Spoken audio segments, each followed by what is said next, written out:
Yeah, as frequent listeners will know, we're showing the Beacon Theater is showing Class of 1999, presented by Seattle Sucks, December 11th at 7 p.m. Show up. We're going to be there. We're going to be chatting about the film. It's an amazing movie that involves Pam Grier, that involves Stacy Keach with very uncomfortably bleached hair. It's fucking amazing. It's about the Seattle that we could have all lived in. And, as part of celebrating it and as part of celebrating Greg's family, we're having a special giveaway. We have 2 tickets. You can win 2 tickets to Class of 1999 at the Beacon Theater if you can provide us any sort of visual evidence of video bread at a library somewhere. So we're looking for a selfie of your with face video bread in a library with video bread in your hands. Any of the video bread titles, there's video several pizza. that have video bread in the title, but some others have. There's video pizza. There's video pizza 2000. Ooh. There's probably something called video pizza. Artisan pizza. Or basics or something. But then there's also one called early bird baking, video bread machines. Whoa, what the hell is that? Video bread Rise of the actually, Machines. no, you have to find video bread machines. That's the only qualifying title. No, any video bread is fine. You'll know it by the clip art of a loaf of bread where in the crumb, it's like black for the it's two-tone, laser printer, like black for the crust, and then the white crumb just has 2 gears turning inside of it. Oh my God. All right. I will be happy to see this for the first time when somebody sends it to us. Yeah. Any visual evidence of video bread at a library, go ahead. You can either DM it to @SeattleSucksPod on Twitter, or just mention us. Yeah, just add us and post it or whatever, and we'll have 2 free tickets for you to see Class of 1999 at the Beacon Theater. And this is the first person to give us this video evidence will be eligible to claim both tickets. If you don't have a friend to bring, then as our research indicates, you don't. Then we will open it up for someone else to win that second ticket. Yeah. Or you could just make a friend on the bus, give them a ticket. I don't know. Perfect.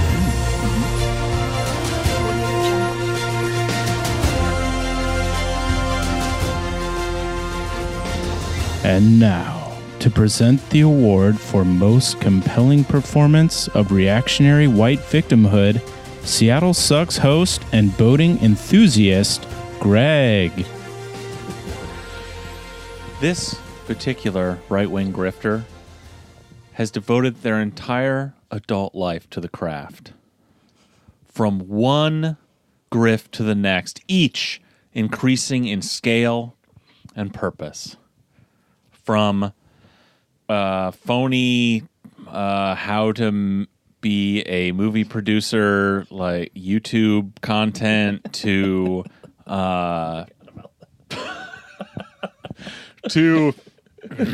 your basic local reactionary content writer, to brief but utterly victimized and traumatized city council candidate. This man has done it all. And now we present this award on the occasion of his hitting the top level of American right-wing grift, apparently a job at the Heritage Foundation, which coincides with his opportunity to finally escape the city that has caused him so much trauma. The award goes to Christopher Rufo.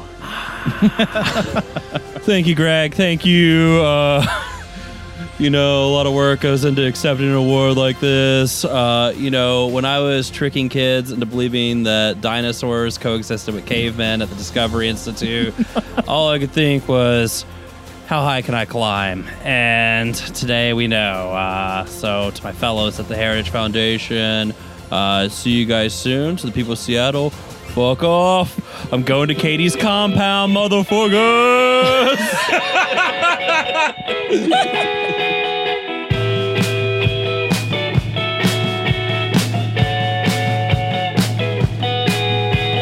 Your tattoos are so deep, they really make Seattle Sucks, a podcast about hating the Hi. city we love. Can you believe that Greg went to that awards ceremony for Christopher Rufo? That was weird. He did do a fantastic job, though. Yeah, he did a Very, good job. very professional. The discourse was improved by that graceful act, Greg. Thank you. But we're back on. Both sides deserve a voice. We're back Reaching on. across the aisle. Yeah, I guess we're not that different, are we? Yeah. Yeah, so we're back on the boat. The regular crew's here. It's me, Colin. I'm here. Greg is here. Brian is also here. And we have a special guest today. Marina, you're back. I am. Welcome back, Marina. Welcome back. to the Finally, boat. yeah, thank you. Thank you for coming. Cue welcome back Cotter theme.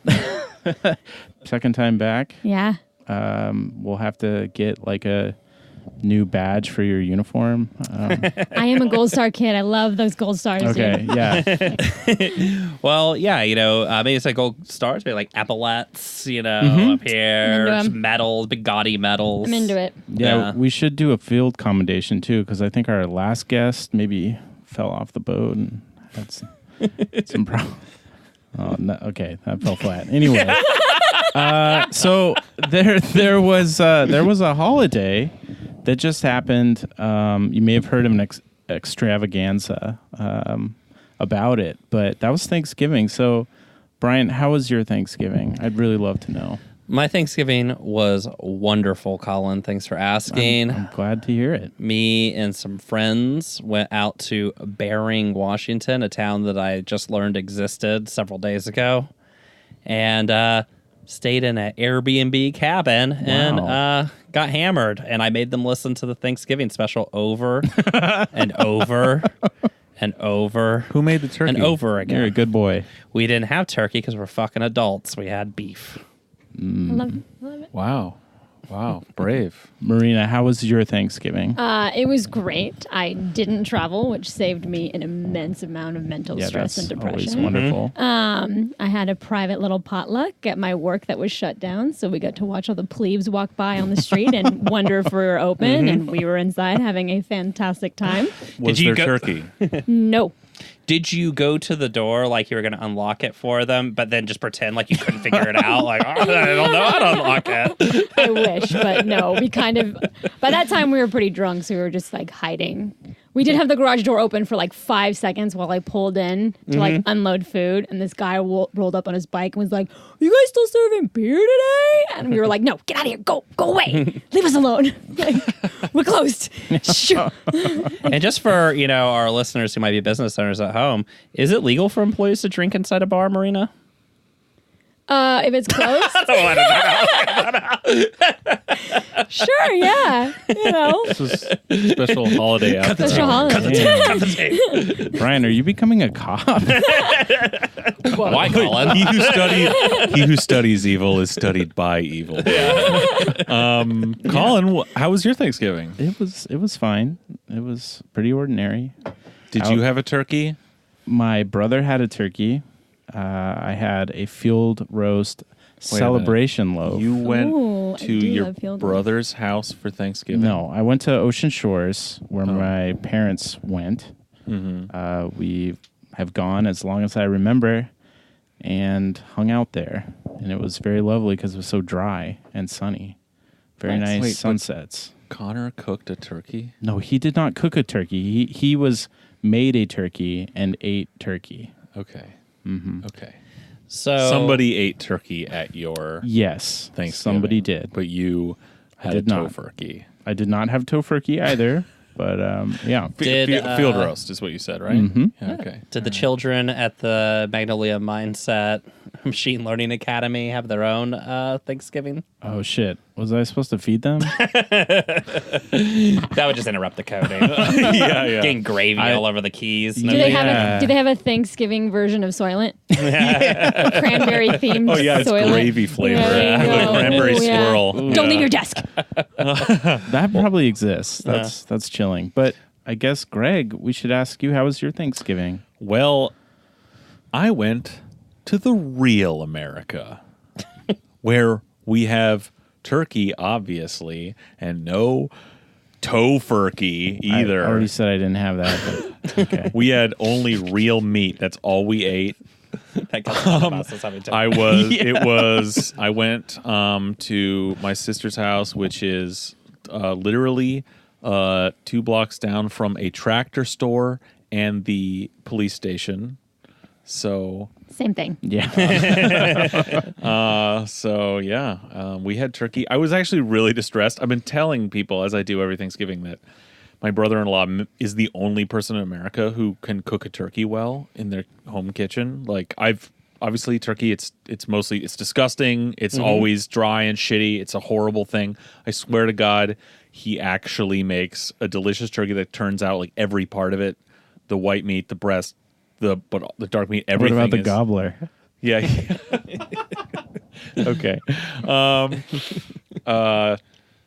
Tender, moist, whatever. And I show up to Thanksgiving and it's just like, hey, this year I'm gonna make the turkey. And I was like, no, I'm leaving. I'm leaving. No. I was like, do you appreciate that it's almost like an impossible, like no one believes me when I tell them that your husband makes like an edible turkey. She's like, yeah, I'm going to do it. Luckily, in the end, she just like followed his exact recipe with occasional like questions to him as he was sort of just taking an easier Thanksgiving than normal, which was, so it turned out pretty good actually. It was good. Nice. That's great. Stamp of approval. I also decided to photograph all of the written like Yeah, the that text was art, amazing. the text art in the house. That I had really actually was never. amazing. I knew there was a lot, but until I actually went, and there were rooms I didn't go in. So like I didn't go in the master bedroom, for example. yikes. I What didn't- do you think? There's an "Always Kiss Me Goodnight" sign in there. there's probably something. There's probably something in the master bath as well. You know. So I feel there's more text art inside the bedroom. Yeah, there is. Yeah, All because a guy like loved a girl. Is that the other? I don't know, but yeah, no, it was an odyssey. Like when I finally went on the whole, and everyone's like, "What are you doing, Greg? Yeah. Why are you taking pictures of the house like this?" And it's like, "You missed this one over here." And it's like, "Oh, thanks, I didn't." Thanks, I did. And then they're like, "What is this for?" And then I just like shrugged my shoulders, and they gave up because that's how I answer every question my family poses, and they know not to bother. Well, the anthropologists at the UW will be very pleased with what you produced. I Yeah, think. it's all. Yeah, you can find the Twitter thread. It's There's what, like there's 40? Yeah, it's quite extensive. It's pretty amazing. Yeah, I actually was gobsmacked when I finally did looked at the thread all in one. I was like, this. There was a problem actually. I took like these tight photos, not in like context, so it actually just looked like I had gone to like Your favorite a folksy store. store Hobby that Lobby had or all this something, shit, and I had to like make clear, no, this is all from one home that people live in. Was there an ampersand? Like a single ampersand with like nothing around Just it? that's it. Yeah. No, No, all these are all I'll suggest folksy that to my sayings. sister. Okay. Yeah. Just make sure you get that ampersand with the lights. I have an aunt and uncle who lived in rural Indiana and Frankfort, Indiana. For the people checking at home, just outside, I'm sure a lot of Frankfurt fans around. But anyway, That's where the sausage comes from. it is not. That's where nothing comes from. But they're the high school basketball team. One, they shot the Hoosier gymnasium scenes at the Frankfurt High School, which they're still talking about to this day. And Which you're still talking about to this day. yeah, and their high school team is called the Frankfurters, which is That's interesting. cool. That's Yeah. legit. So it is where the sausage is from. Yeah, Sure. I'm here for it. I was a cheerleader and would not want to have to cheer Frankfurters. Yeah, there's a guy I God. think in a big hot dog Oh, suit man. too. It's but a I- literal it's sausage party. But so my aunt had some of these signs as well, and she had one that, if I'm remembering well or remembering correctly, said something like, she was a horse lady. I guess this is important to say, but don't ride your horse faster than your Your angel can fly. Hell yeah. I used to stare at Hell that yeah. as a child, like Will Hunting, like doing a math problem on the board, and I could not make head or tail You of haven't- this okay. fucking song. You haven't First of all, seen that it bumper sounds like sticker? you were So a does dim your sister child. have one of these? But the thing I would say about that sounds like the one thing someone would have written on the walls of their house because it like really like encapsulates their view of the world, or they think it does anyway. What's fucked up about my sister's house is you look to like one thing and you're like, oh, okay, that's your sentiment about your home and family, and you're like, no, there's every possible sentiment and a bunch of nonsense. Yeah, as there was well. like Christmas stuff in there. Well, there was some of the. I wonder. see, weird this is what we nouns don't- like bakery. This is right. This is what we don't know. Wait, does your sister's house have a bakery in it? 'Cause we could just Grocery. be assholes. Oh, Also- yes. I mean, they have an industrial kitchen. Like the stove in this place can fit two 30-pound turkeys in it at the same time and has Oh my like 6 God. burners on Yeah. it. It's Did they you- have a fridge that is the size of 4 fridges. Like, it's incredible. Did you have to pay 25 cents for a hot bath? And did you have to pay extra for soap and towels? No, I used the Yeah. animal wash out back. Yeah, the soap and towels is how they really get you. Yeah. So all these sites, I mean, your sister's house could just be a sign museum, like, you know. Well, yeah, I wonder is yeah, like some a of them room in were Mohi. Christmas oriented. Like she clearly had in time for Thanksgiving, like whipped up the Christmas decorations. There was one of their soon to be 2 trees were up. Psychotic. Yeah, it's a giant fucking 70s split entry occupied by a child factory. Yeah. So there are I have 4 nieces living Yeah. in that house.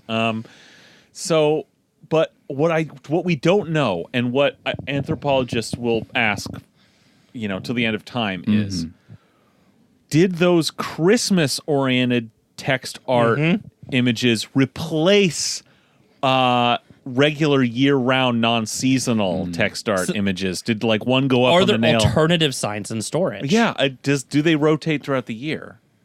Yeah. Yeah, what happened to all You the... gotta you need to get the bottom of this, Greg. Next time you're there, you need to go through all the sheds, go through all the garages, figure this out. This is important. An audit. Yeah. Find the extra Tell her signs. she's been audited. Find these signs. Welcome to our podcast. Good Yeah. friends, good food, good times. Oh, man. We should use the Please signs. leave by 9 p.m. Oh, why don't you get any signs for your boat? Well, we got any. I was regretting not buying one. As soon as that door opened and I saw it, I was like, fuck, I should have got Greg a sign. That would have just been... We'd be floating in the canal right now. Yeah. Well, my aunt. I don't have a lot of Uncle- space for art. I think road signs are very, panache. Ones that you steal. Sure. Yeah. You can only have a road sign if you stole it. You know, Right. that's a real You know what? claim to There was achievement. one. Yeah. No, you know what? There was in the house. I didn't photograph this because I thought it was of a different type. I should have. It was text art. It was an old-timey antique street sign that was somewhere that said like Washington Street or something. It was old and rusted. Hell yeah. And I didn't photograph that one. Anyway, Did you I ask should- if you Plates. could bundle any of those together or like... If I buy 3 of these signs from you, can You I start get one moving on them around discount? on the walls like, oh, I thought it was fridge poetry. It's a haiku. Oh, yeah. So how did Frozen go since you're with 3 or okay, 4 is nieces? this whole episode just going to be about my So far, Thanksgiving? yeah. Yeah. I also recently saw it for the first time, so I'm very curious to hear Never about seen this. It didn't do anything for me. Frozen. No, I didn't. Is that like because it. of your latent misogyny? That's only part of it. Yeah, Not I the kind of just- animation I like. Not enough tentacles. Where were the demons? Yeah, I wasn't a fan either. I think the ending, the subversion is clever, but I think the chief antagonist is pretty weak, poorly done. That's my 2 cents. Boy, get that kids film together. There doesn't seem to be any. Okay, this is getting. God damn it!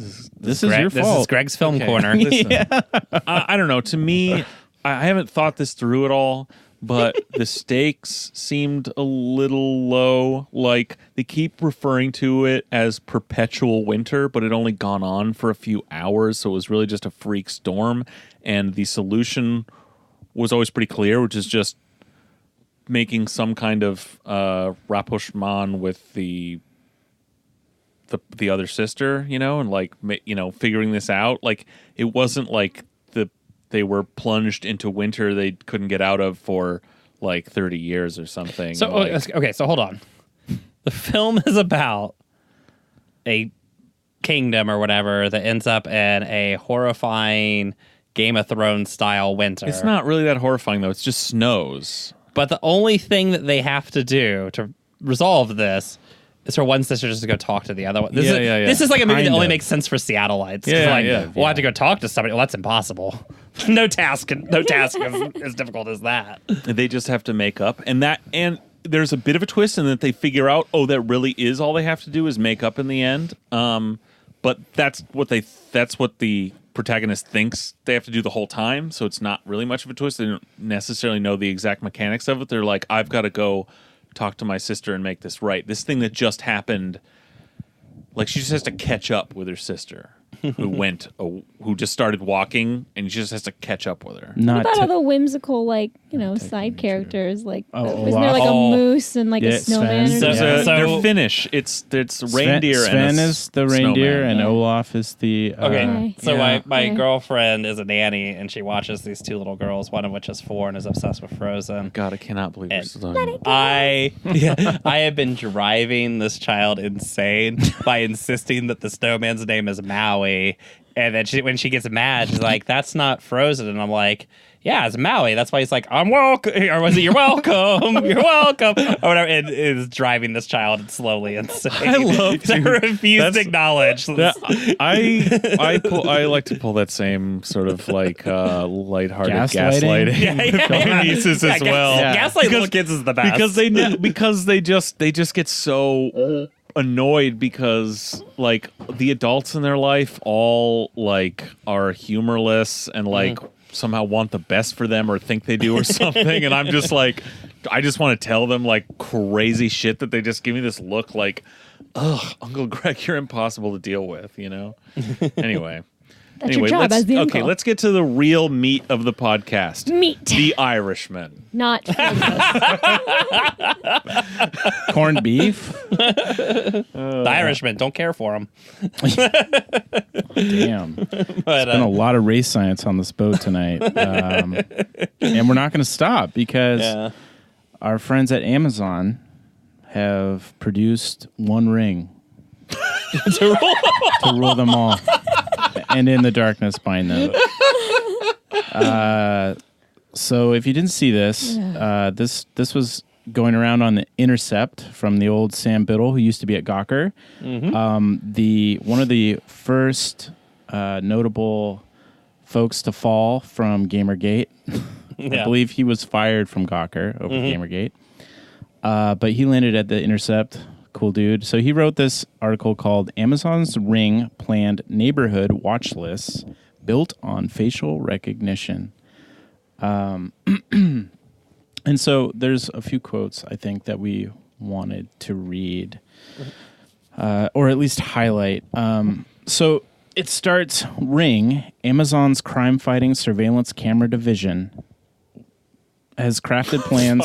Yeah, it's like, what the fuck? Jesus it's a strong start. Yeah, that's like the strong Tesla truck of Crime sentences. fighting. That's not even like, even cops don't like use the phrase crime fighting. That's something from comic books. Well, that's because it is a child who like came up with this task The force. the crime marketing. fighting is usually paired with the word vigilante, so which is absolutely appropriate. Yeah. It's either that's paired true. with vigilante or McGruff, one or the other. Has crafted plans to use facial recognition software and its ever-expanding network of home security cameras to create AI-enabled neighborhood watch lists, according to internal documents reviewed by The Intercept. The planning materials envision a seamless system, well, yeah, that gives it away right there, whereby a ring owner would be automatically alerted when an individual deemed suspicious was captured in their camera's frame. Something described as a suspicious activity prompt. So this is the Trayvon Martin feature, I believe. Yeah, exactly. I'm pretty sure that's what this has been. Yeah, I really wonder what would qualify as suspicious. So, yeah, do we want to talk about that at length, or do Yeah, we should probably mention that real quick. But so, yeah, the funny thing about the what qualifies as suspicious is over Thanksgiving when I was not with family, but instead with friends.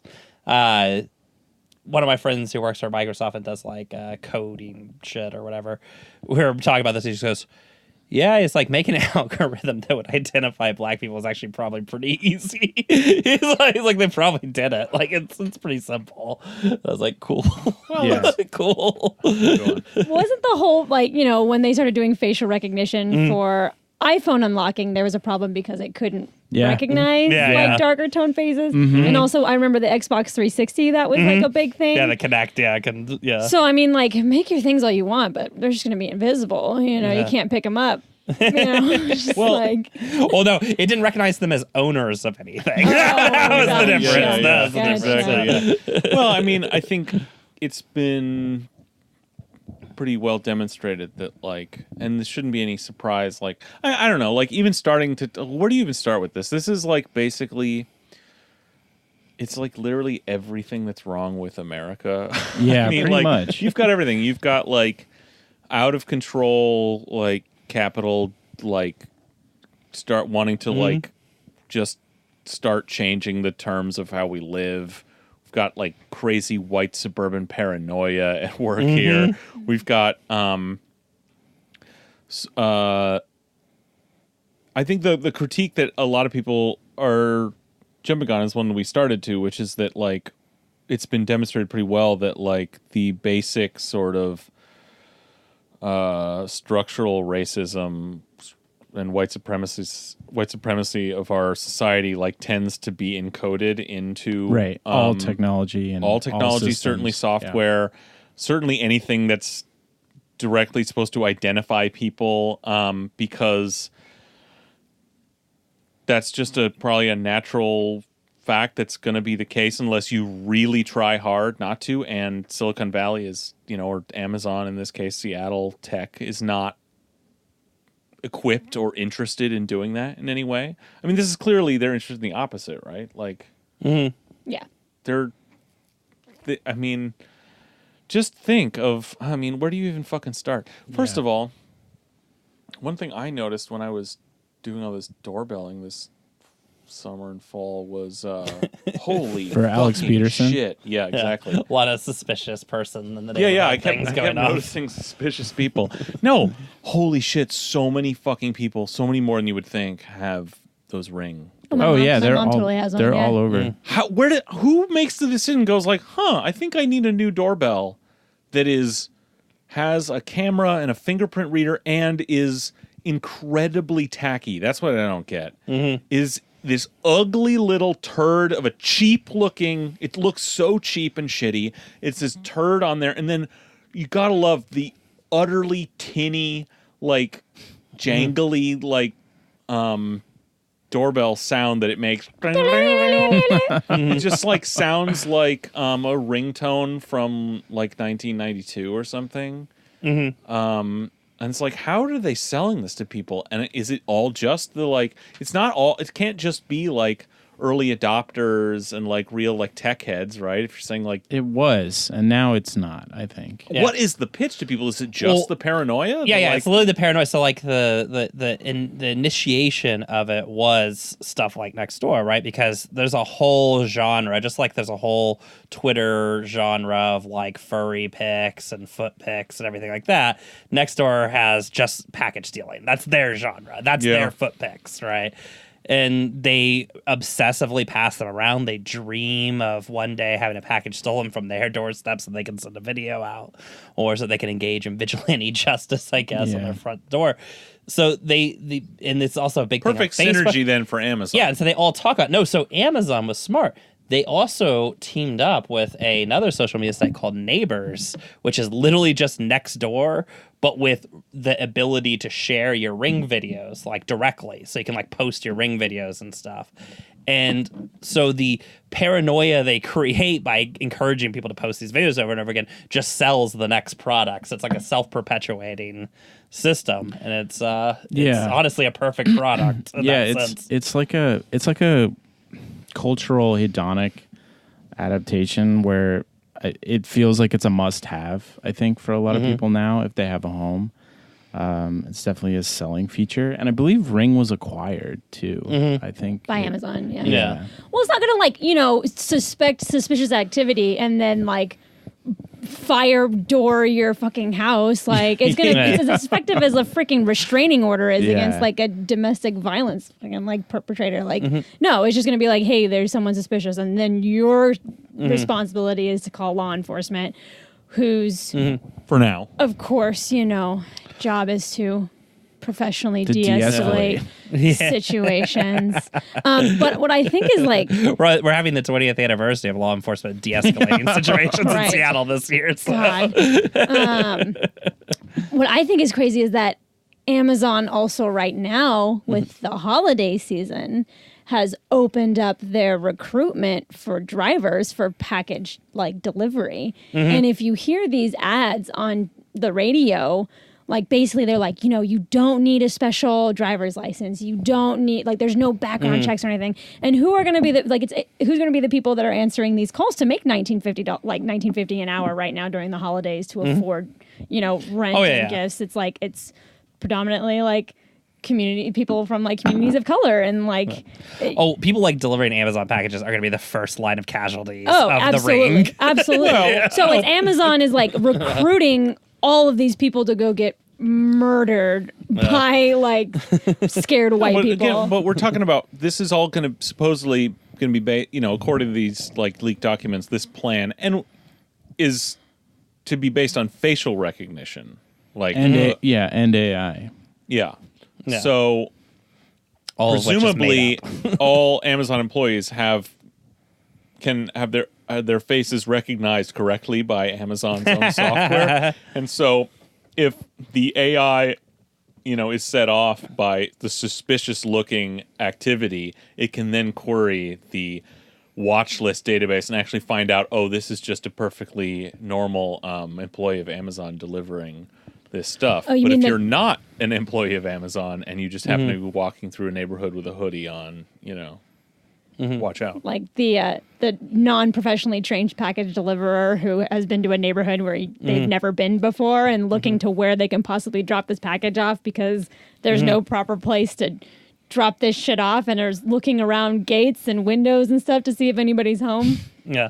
Not suspicious. Well, the first Ring vigilante who's going to wear a mask that just looks like the camera, is going to shoot one of these guys. He's like, look, he's a package thief. His whole car's full of packages. Oh my God. But yeah, I mean, Instead of planting guns, you're planting packages. yeah. Oh, God. But yeah, the whole thing is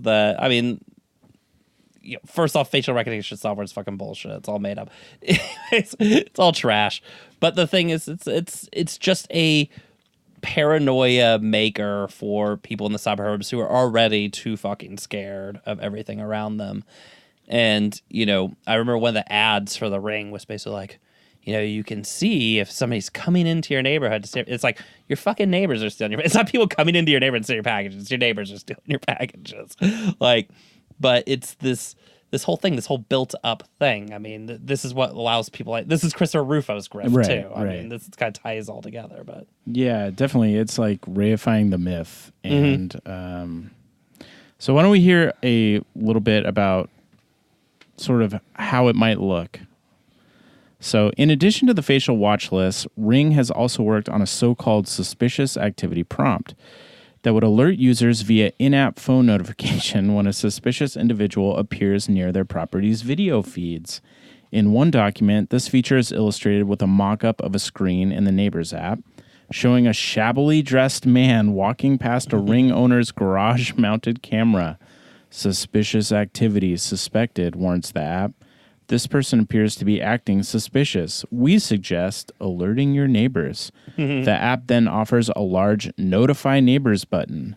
The document leaves how exactly suspicious is defined a mystery. Well, this shows you like by what mechanism do the prejudices and paranoid insanity of our society get coded into software? Well, it's very simple. Like the people doing the coding are insane and stupid. So much so that in their like this sort of pitch document, in these examples, they apparently show someone just walking along, but sort of looking poor, and then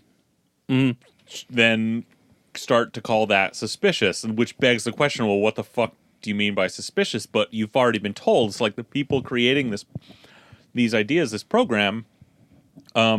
It means this is just what they think. They're just doing what they think is suspicious, which is being poor where you're not supposed to be. Yeah, right. Well, I think that going further, that a lot of engineers are true believers in this stuff, and that they think they're doing a good thing, and that all problems, no matter how big or small, can be solved via technology Seamlessly. right, seamlessly.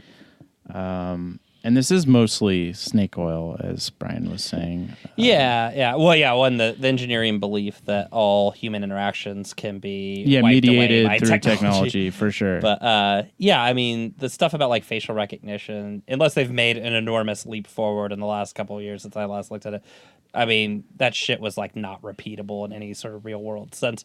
My dad used to have this story about how when he was at White Sands Missile Range, when they had to like, when it was budget time and they had to prove that they were doing something out there, they'd get a crane out and they'd put the missile up on a crane and then just drop it on something and then be like, see, it hit it. And they file a little report about how it landed right on the car, you know, or whatever, right? Yeah. And that's like a lot of what the facial recognition software stuff is like, you know, in, you know, a scenario where we've gamed it as much as possible to make sure that the machine like is able to match the face, it's able to do it. But small things like, you know, simply putting on shades or whatever, or just having a different haircut, things like that, have always foiled it and things like that, lighting, stuff like that. Yeah. Now, you know, my friend's comment, which I think is the more terrifying thing, is that I do think that having it recognize things like the general darker hue of the person is possible, because that's something that's so vague that you probably could program, and that's probably what's going to end up happening with a lot of the software. Yeah. But, you know, the facial recognition stuff, like, you know, some murderer in the FBI database, if he shows up, it's going to know that it's him. That's horse shit. That's just fantasy. Yeah. I mean, chilling stuff, really. Yeah. Right. So there's two levels to it. There's the one that's unlikely to really in the short term succeed, which is they're somehow integrated with all these law enforcement databases with, you know, that includes not like convicted people, but various like people of interest in investigations and watch lists of the federal government, no-fly list, whatever. And they're being, and that's we know are scary all enough, flawless. The kill list. which is scary enough, right? Yeah, exactly. But that's probably doomed to fail. But that's kind of what it'll be sold as, which is dystopic enough. But what is more likely to happen is it's just some algorithm that makes it seem like it's working, that makes it pick out anyone who, you know, probably, or gives you a lot of false positives, say, or here's someone walking close to your house that, you know, looks new or something, and you just swipe it away like that's fine. And then it gives you that hit, that one, and you don't notice, right? Because it gives you that hit of that one guy you don't recognize who looks poor and brown, and his face is partially covered by a hoodie.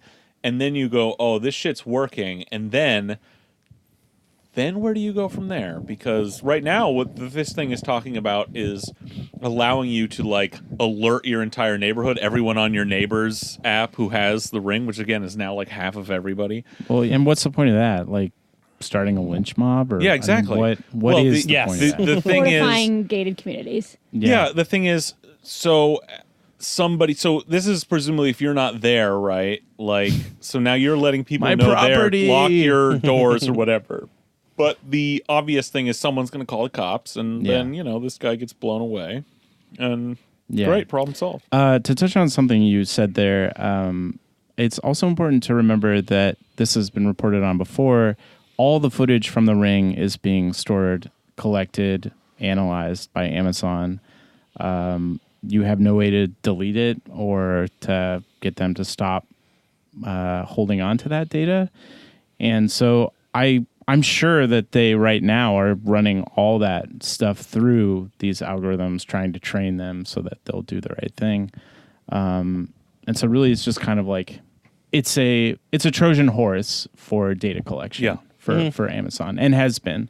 And if they can build these features that gin up suburbans' weird sexual appetites, then that's great. If they can't, it doesn't matter, because I mean, how much footage do you think is produced a day? Like, Oh my God, it's unfathomable already. yeah, vast amounts of data, and you can do all kinds of stuff with that, and they are doing that kind of stuff. Well, and then there's questions of like now, I guess somewhere in this article, didn't you talk about like there's now like a very short step from them sharing it to law enforcement? Yeah. Well, they're already But partnering with them. Yeah. As I say, well, here's a thing from All Things Considered today, right? So, Ring offers police departments a way to see videos that people in a certain area have chosen to post, or to send out requests for videos that might be close to an incident they're investigating. So, yeah, the law enforcement already can see it.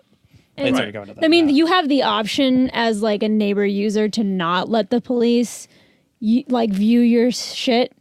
But there's somebody in the article that talks about, like, what are the implications that if the police come to your door and they're like, hey, we need to see your Ring video footage, and you say no, then, it's probably going to be like failure to comply. Right. And then, they can also subpoena the actual company and then just get the footage from them. Like, Well, it seems clear. Like that is one that they're saying. It's like they're kind of playing it two games. They're saying like you have this user control to like send this video to the police if you want, but actually, it seems clear the law enforcement has other avenues. They can just ask Amazon. So you can either initiate the thing that the police know nothing about and don't care yet, and you can initiate it. But if there is something that they want, Amazon's basically said, "Oh yeah, if they ask, we will give them whatever." And that could be a Trojan horse to just a full integration where the cops just have access to whatever they want whenever they want.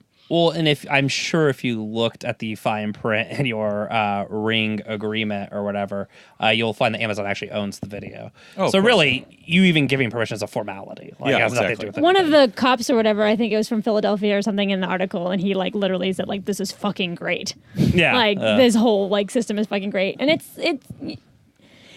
it's just a furtherance of like our technological isolationism in this fucking late stage capitalist dystopia that we're fucking living in, where it's like, when you had a community and you had people that were there to protect each other and look out for each other, and you knew everybody in your community, because a lot of people nowadays like don't know their neighbors, like have never talked to their neighbors, have never said anything, have not even gone over to borrow a cup of sugar, like that was your community watch, just because you have somebody like I lived in the south side of Chicago, and like I was 23 and lived in this apartment complex, and I had a woman who lived on the first floor, Miss Deb, bless her soul. And then Luis, who lived next door, and, they were always home. And my parents, when they dropped me off and they were about to fly back to California, Miss Deb was like, don't worry, we're all here. We all know each other. We know who comes in and out of here. Like, she's going to be fine. Like, it's okay. And I was totally fine. Like, Miss Deb was always there. Luis was always there. We knew people and we talked to each other because I was human community contact, not like I'm taking a shit and I get an alert on my phone that says there's some weird guy outside walking his dog who I've never seen before, and I'm gonna like let the whole neighborhood know. Hey, who also could be your neighbor because everybody knows the neighbors, but Right, because nobody knows the neighbors. Yeah, and they've done studies again in that same All Things Considered piece. They talk about this Danish study where they're talking about people who they were using a different app essentially to play this game of like tattle on the strangers or whatever, and they're like, oh, well, participating in the app made them, they claim they felt a sense of security. It also made them feel much less safe in their home, right? And it's one of those things that it's not even that there's a problem that the ring is solving. It's a thing that's creating a problem in your brain, right? Like it's creating the paranoia in your brain for this problem that doesn't even exist, because especially, Seattle, I mean, it's like the safest that's ever been, right? So it's just creating a problem that doesn't exist. Yeah. If you want a rousing good time, go on to Nextdoor for Magnolia, and man, it is just it's wild. Yeah. It is That's my a bunch chosen of Nextdoor scared person. white people, and there are more leftists living in Magnolia than I think that a lot of them realize, because there are some people going to bat in those forums for sure that are like, you're old and you're stupid and you're racist as fuck. Yeah. Like, shut up. As of late, there's been a lot more people on Nextdoor like fighting back against some of this stuff, but I mean, they're generally cesspools. Well, and I always kind of wonder, part of like the anti-insurgency or the counterinsurgency strategy that the U.S. used abroad was, you build relationships with community organizations and then turn them into snitches on the community, right? And then you make it very clear who snitched out who when you grab people and fucking shoot them in the middle of the street and stuff. You also like kick down doors at random times and like run through the place. And the whole idea is not necessarily that like, oh, this is going to create a community of snitches who turns everybody into us. It's that this is going to break down the social bonds of the community so they stop talking to each other. And then whether they like us there or not, it won't matter because they can't, put up resistance, right? They have no collective resistance. They're completely alienated. And it is kind of funny that in the U.S. we just did it on our own, like piece by piece, like, just a complete distrust of everybody around us. We live like we're under siege or any, something like that. And it, we just fully accepted it. So it's kind of astonishing. Yeah. Yeah. Well, on that particular note, I think that's a great place to segue to another failed city council candidate, Ari Hoffman, getting a media platform from, is that Henry Rollins? Oh no, that's Anderson Cooper. Oh, Easy to make that mistake. So if you didn't catch this, Both ripped. yeah, Anderson Cooper had to get in on this whole thing, this myth making grift, and he decided to do a show on homelessness as part of 60 Minutes. And Homeless in Seattle. Get it, guys? Get it? and The movie? Get it? oh yes. Get it? Just watched it. Get it? Yes, I yeah, have. sure.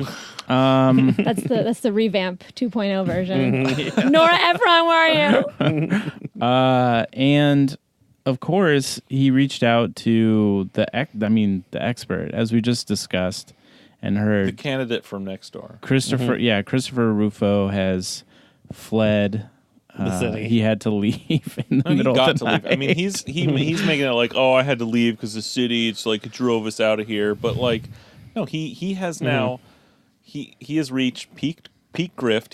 He's still at the Discovery Institute. He is now working for the fucking Heritage Foundation, dude. That is the pinnacle. He has made it. So he's now cashing in. He's getting a nice fucking place out on the peninsula. He doesn't have to like put in the daily fucking grind every day. He can just sit and slowly churn out op-eds to be placed in eventually, I'm sure, the Washington Post and the New York Times and the Wall Street Journal. And like, great.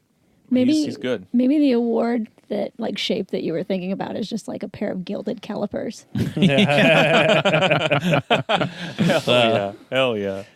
But yeah, and I mean, and it's worth. I mean, in his on Facebook, he wrote a goodbye letter to the city, and pointing at the fact that Ring is dealing with a problem that doesn't exist. He complains like, "Oh, I'm leaving the city because of the extraordinary rise in crime and the high taxes," and of course, there has been no rise in crime as discussed repeatedly on this show, right? And Seattle's an incredibly safe place to live. And then somebody on Twitter had hilariously put like, Seattle's taxes actually aren't even high relative to other places in Washington. And just for like shits and giggles, I was like, is that true? And I looked up the property tax is below average for Washington. The sales tax isn't the highest in the state. And I was like, so it is just all horse shit. It's just all this fabricated like world that they're all living in. And not to mention the big corporations that are here are not getting taxed. Yeah, so yeah. like there's a huge chunk of people in here that are not getting taxed. Yeah, Christopher Rufo's number one concern. They're doing great, but Well, even good that luck was like to him. horseshit, which was kind of funny. But yeah, But Ari is different. Chris, like, his entire adult life has been dedicated to this grift, like building one on the next to like reach this pinnacle. But Ari, he's really just getting in on this in the last, year and a half or so. Yeah.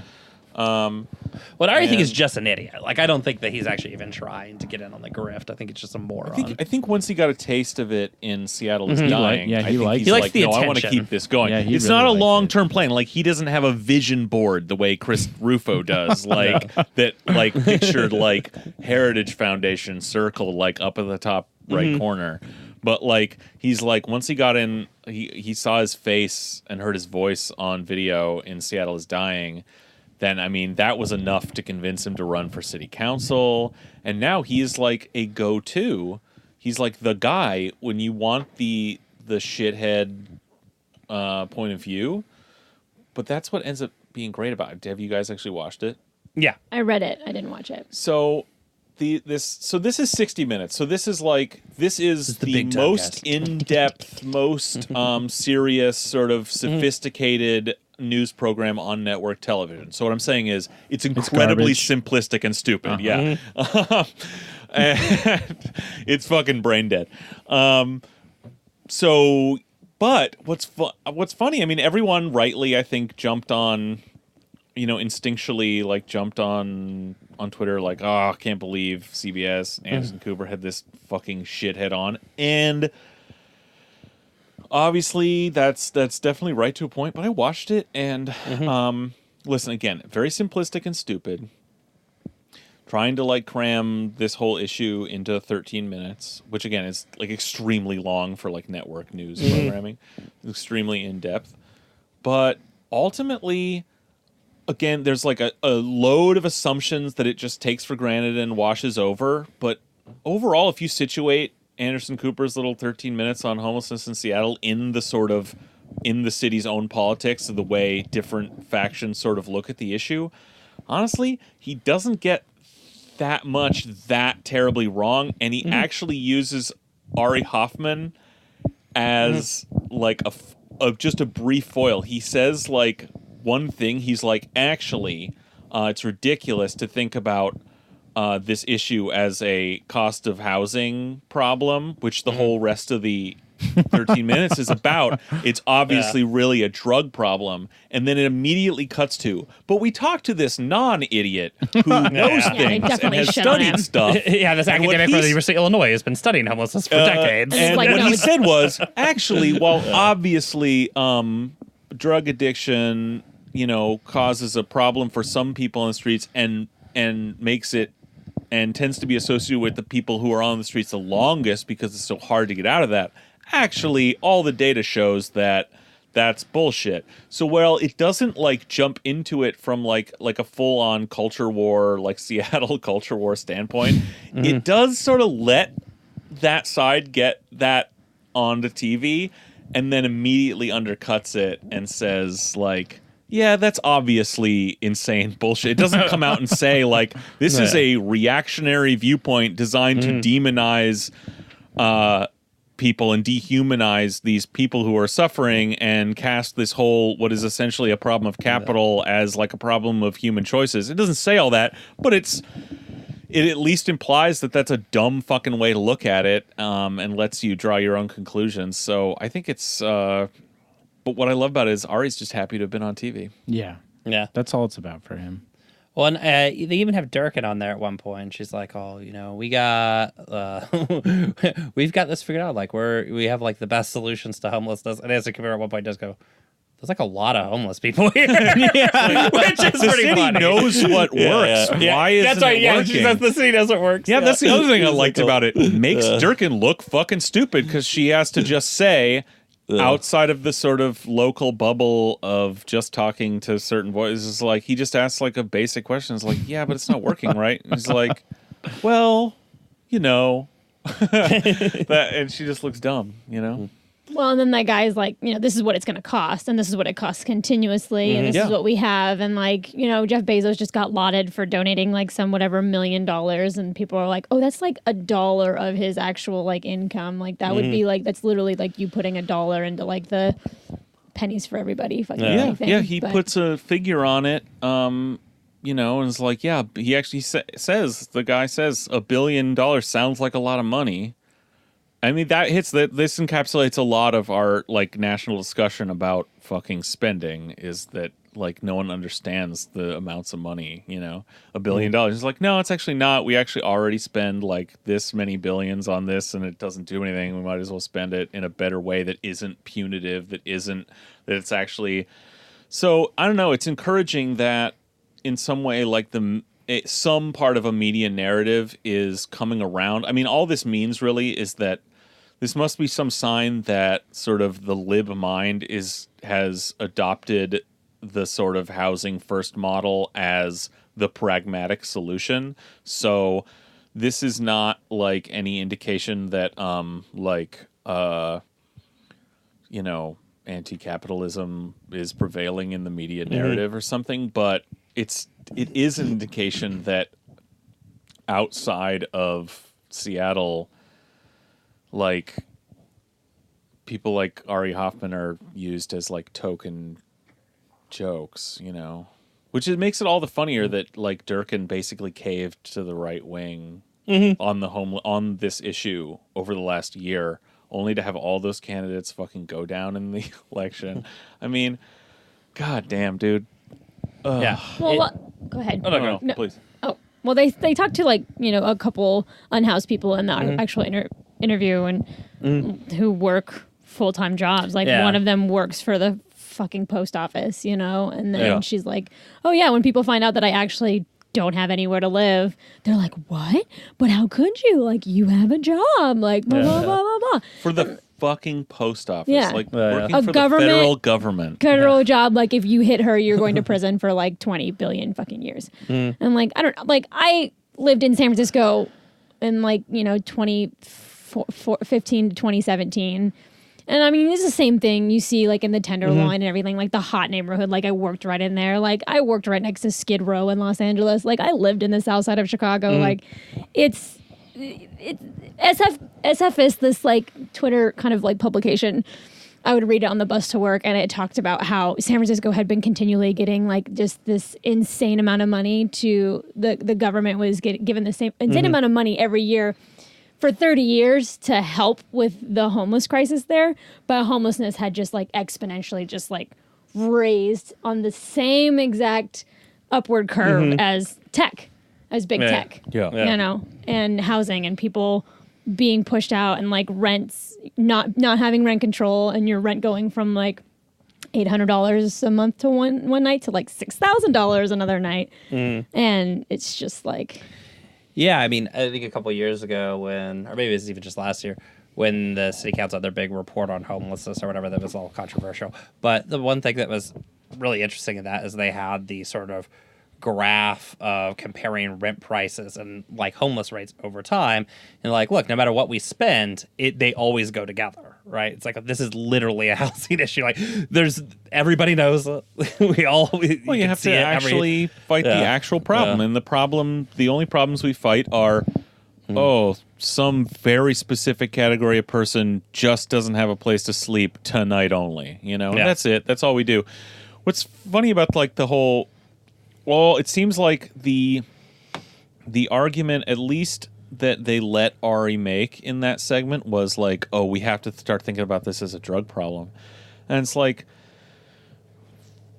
ultimately, what like that, like start talking about fully funding drug treatment, decriminalizing safe injection and all that, and then suddenly you realize, in this town anyway, oh, that narrative of it being a drug problem is just a way to, like, to lead you toward to criminalizing homelessness, rounding people up and getting rid of them.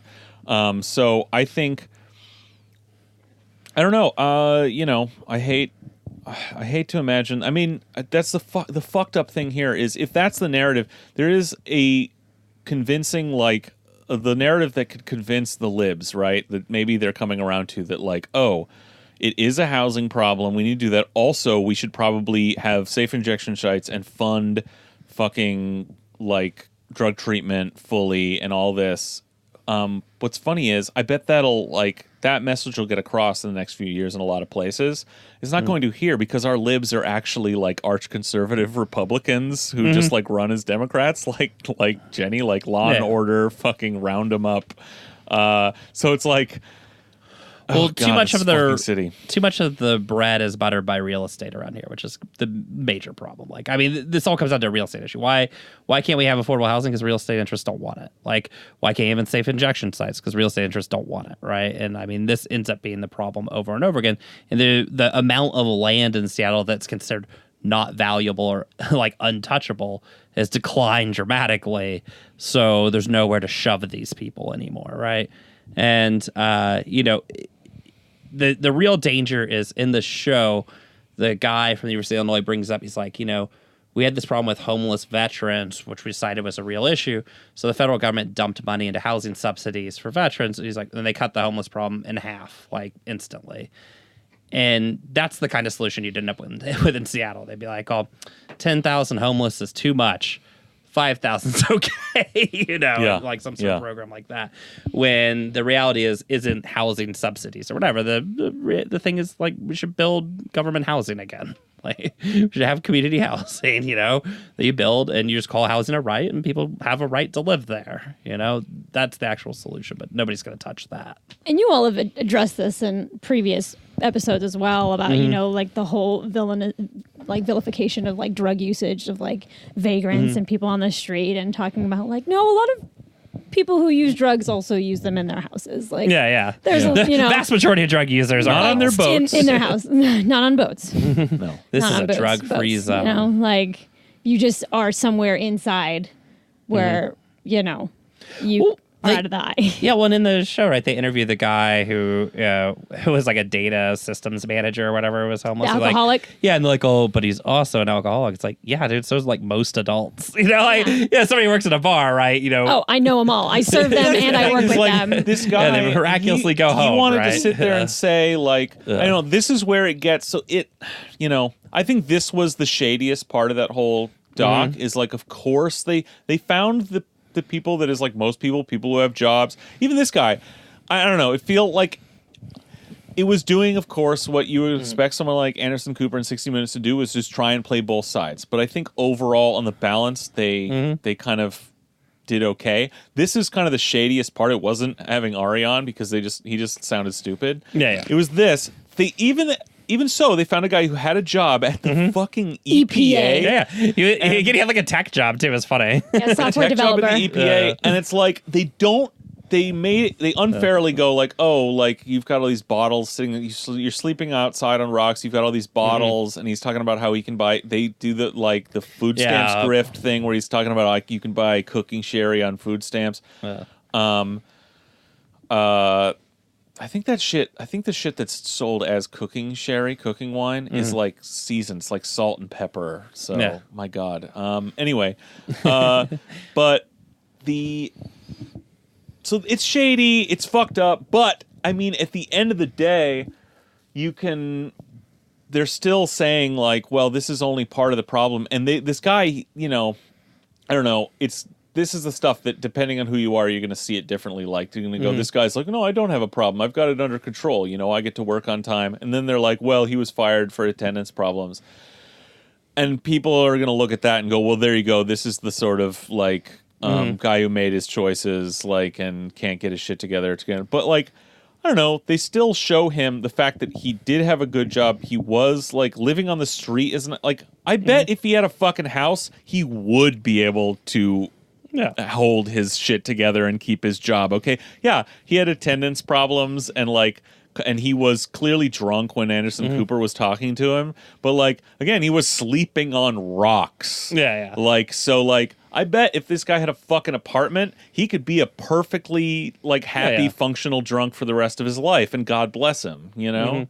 Because he seemed to be. I mean, he was keeping his job up to then at the EPA, being on the streets and housed. Well, he clearly had the job for a while, so it's not like he had always had attendance problems. Right. And that gets into the thing of understanding how work works too. Of they said attendance problems, but who knows why he got fired, right? Maybe they just didn't like the fact. Probably because the story broke.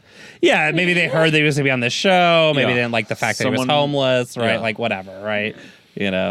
I mean, attendance problems is one of those nice things you can write down that kind of just is a coverall. Don't they say in the article what's a solution? And somebody outright says more government housing. Or whatever. Yeah. The government of Illinois is we need just more housing. Stop selling to developers. Actually build housing for people, affordable fucking housing. Yep. Yeah. Yeah. Oh, the mail carrier says that too. Yeah. She left. She left Seattle. Oh, Yeah, that's what it said, that she left. Yeah. So. Well, yeah, I mean that's fun. Someone like that with a federal job like that can probably go to her employer and say, "Hey, I'm requesting a transfer to somewhere with a better cost of living." But you know what? There's still fucking someone's delivering your fucking mail, so someone's got to.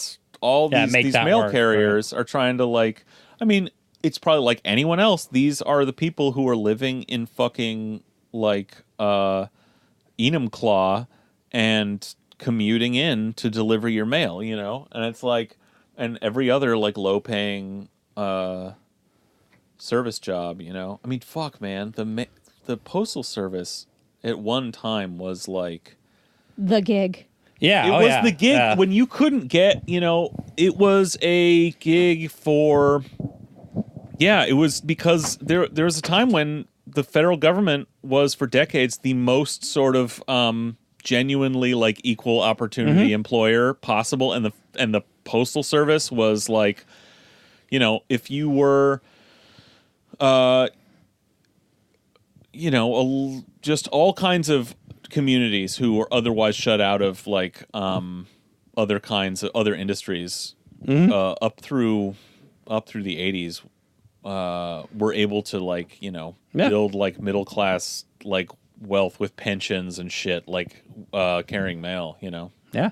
And the downfall of that was that we've had actually since the postal workers strike in 1970, but really in the last 20 years, we've had a concerted campaign to destroy the postal office, right? And destroy the postal workers union.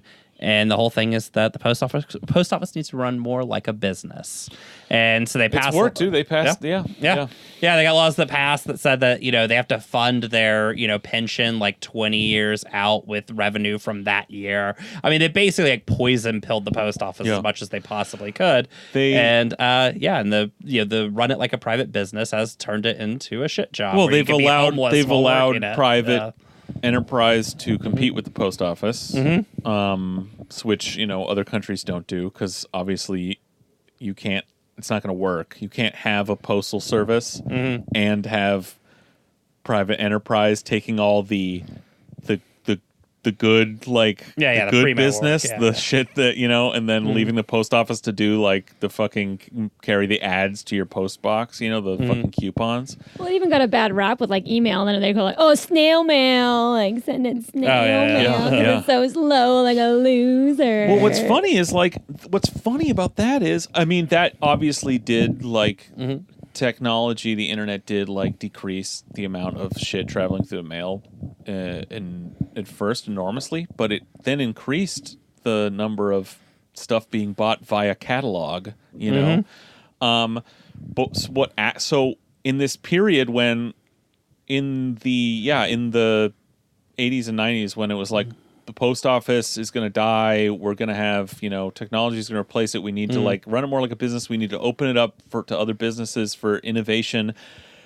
Ultimately, this is the same story with all this fucking privatization shit. It was actually that has hurt the post office, not technology, because if they had continued to protect more of what the post office does and continue to run it the same way, they'd be fucking doing fine because you wouldn't have as much. They wouldn't be getting beat out by you know, FedEx and everything. Yeah, the stuff about like poison pilling the post office by, you know, passing laws that say they have to, you know, fund their pension fund like ludicrously far in advance, something that literally nobody in America has to do except for the post office, was because the post office was remarkably successful, right? Like it was never going to die on its own. It had to be like fucking killed, you know, and Congress, you know, with both parties has been dutifully working at that for decades now. But it's an important one too, because it's not just like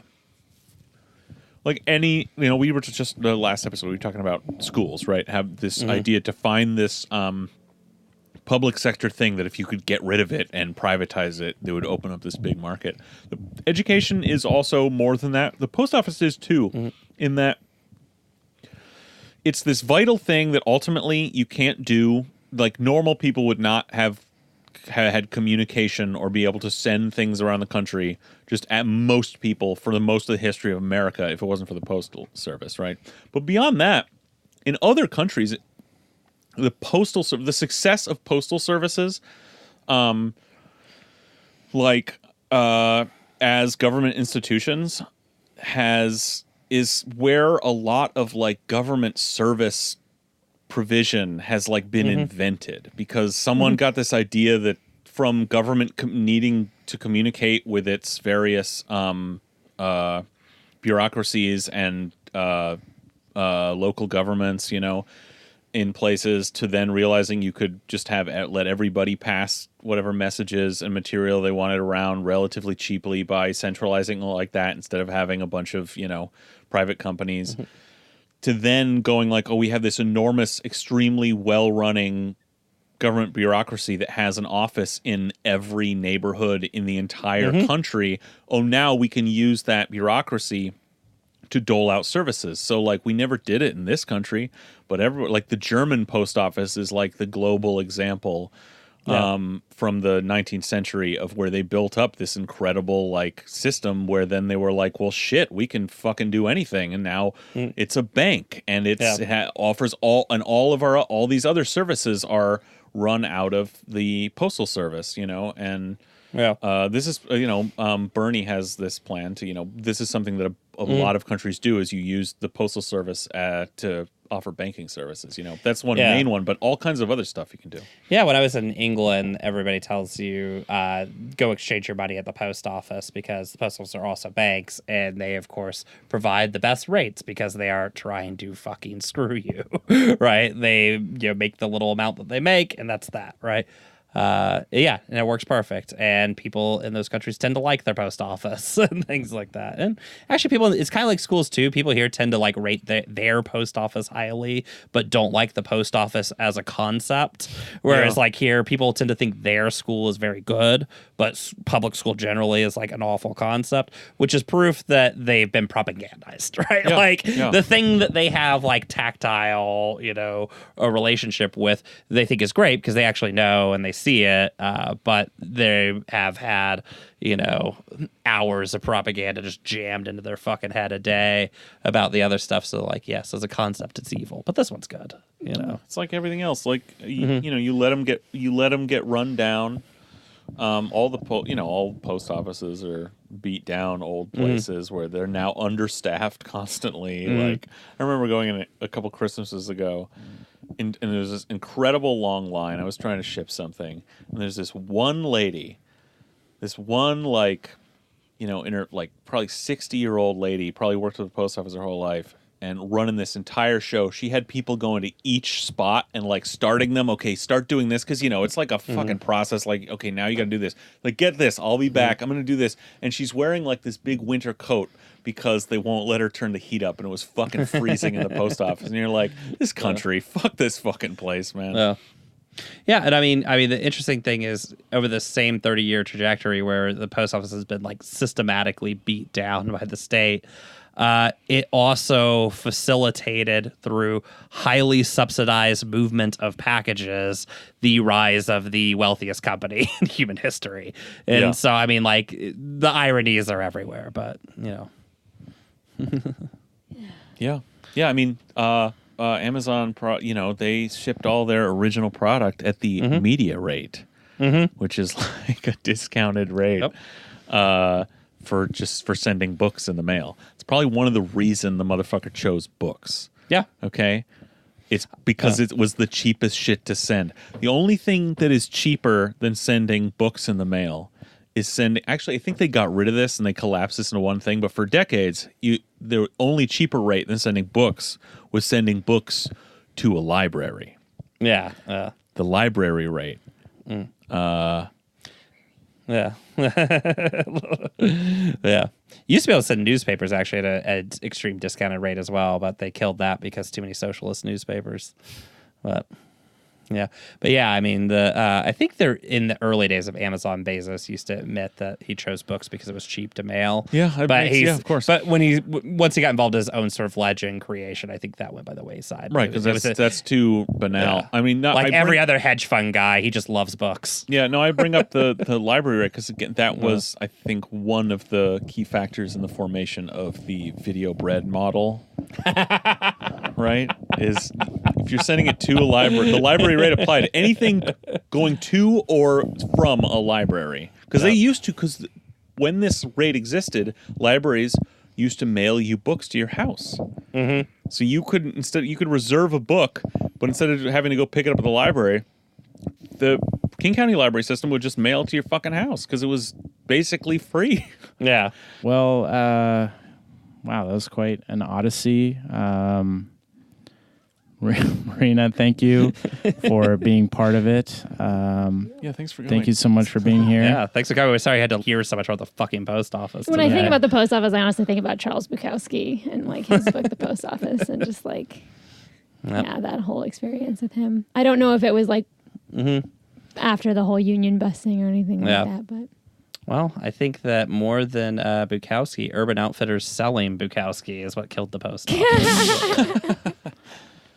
So if you're not already, you should go follow Marina at mdomingoyoung on Twitter, and they should follow Girl Beer Doc, which is the documentary that you've been working on. So slowly, but it's coming. It's coming. My editor just informed me that her her editing work down in LA, they are moving out of their building this month and moving to a new building, so she has to pack up all of her equipment. And Yet another costly delay. Yes. I was gonna say, does that tend to make the editing go faster or slower? Yeah, so we're just banking on people being too busy around the holidays to remember us anyway. So forget about us for a while, and then we'll see you in the next year. All right. You should definitely come back on when Girl Beer comes out, though. Yes, God. When that happens. Yeah. Independent filmmaking is time consuming. Yeah. Oh, you don't got to tell Greg. He's worked on Michael Bay films. We have a few patrons to thank. Max Rappaport, thank you. Jeremy Voss, thank you. Hey, thanks. Courtney Roth Hernandez, All thank right. you. Hey, I know you, Courtney. All right. Hi, Courtney. Man, Brian is our Welcome to the fam. sugar daddy. Yeah, welcome to the family. The freaks, the freakhood. I don't know what their demonym is. So until next time. Yeah, okay. Bye, everybody. Bye. Bye, Marina. Bye.